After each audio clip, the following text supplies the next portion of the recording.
Ninke, un jeune homme au talent extraordinaire, se retrouve à la croisée des chemins. Il est l'élu destiné à devenir le prochain maître talisman divin.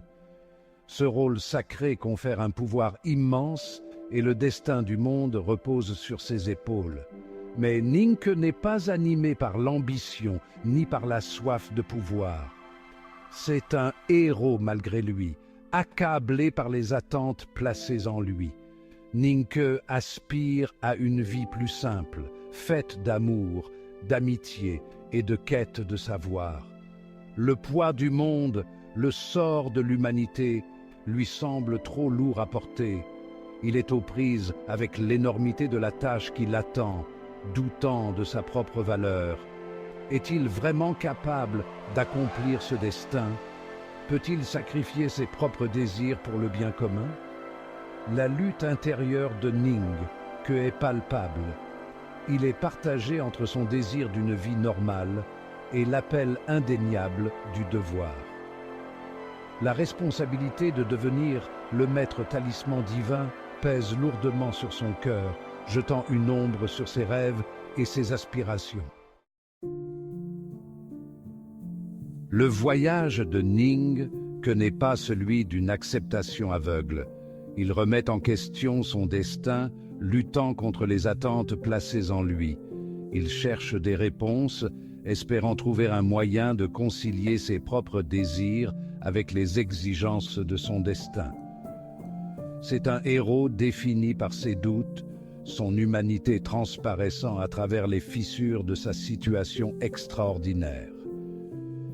Il cherche du réconfort dans le familier, trouvant du réconfort dans la chaleur de ses proches. Ils sont son point d'ancrage, lui rappelant ce qui compte vraiment.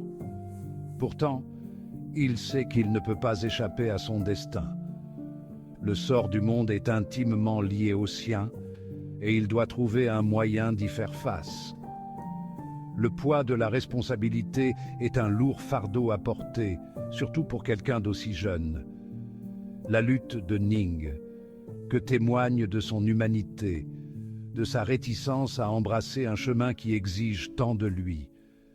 C'est un héros défini par ses doutes, son conflit intérieur rendant son acceptation finale d'autant plus puissante. Dans sa quête de conseil, Ninke entreprend un pèlerinage vers les temples taoïstes sacrés. Il recherche la sagesse des maîtres, espérant trouver des réponses aux questions qui le tourmentent. Il aspire à l'illumination, à un moyen de concilier ses propres aspirations avec le chemin qui s'offre à lui. Le voyage est ardu, mettant à l'épreuve sa force physique et mentale. Il traverse des sentiers montagneux périlleux et endure des conditions climatiques difficiles. Chaque pas est un témoignage de sa détermination, de son engagement indéfectible à trouver sa propre vérité. Les temples, perchés au sommet de montagnes imposantes, représentent un royaume d'illumination spirituelle.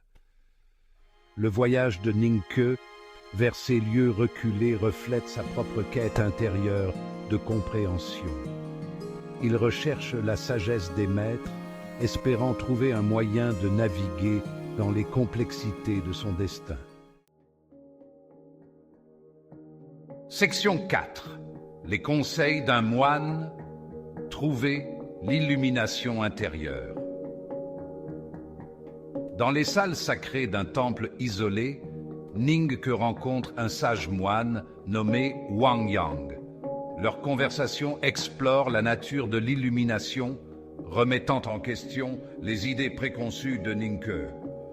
Le moine parle de trouver la paix intérieure, d'accepter son destin sans chercher à le contrôler.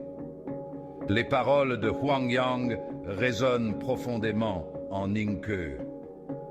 Il commence à comprendre que la véritable illumination ne réside pas dans la lutte contre son destin, mais dans son acceptation. Les enseignements du moine plantent une graine d'acceptation dans le cœur de Ninke, l'incitant à trouver la paix au milieu du chaos de ses propres pensées. La rencontre avec le moine est un moment charnière dans le parcours de Ning Ke. Elle remet en question sa compréhension de l'illumination, faisant passer son point de vue de la résistance à l'acceptation. Les paroles de Wang Yang lui servent de guide, éclairant un chemin vers la paix intérieure. Section 5. L'illusion du contrôle. Alors que Ning Ke réfléchit aux paroles du moine, il commence à remettre en question son propre désir de contrôle. Il réalise qu'il ne peut dicter le cours de sa vie, que certaines choses échappent tout simplement à son emprise. Cette prise de conscience est à la fois libératrice et terrifiante, le forçant à affronter sa propre mortalité et les limites de son pouvoir. Le monde, comprend-il, est une tapisserie tissée de fils de destin et de libre arbitre. Essayer de contrôler chaque aspect de sa vie est un exercice futile, un déni de l'ordre naturel des choses. La vraie paix, réalise-t-il, réside dans l'abandon au flux de la vie, dans l'acceptation du bien comme du mal. La prise de conscience qu'il ne peut pas tout contrôler est un tournant pour Ning Ke. Elle marque un passage d'un état d'esprit de résistance à un état d'esprit d'acceptation. Il commence à comprendre que la véritable force ne réside pas dans la lutte contre l'inévitable, mais dans l'apprentissage de l'adaptation et de la navigation au gré des courants de la vie.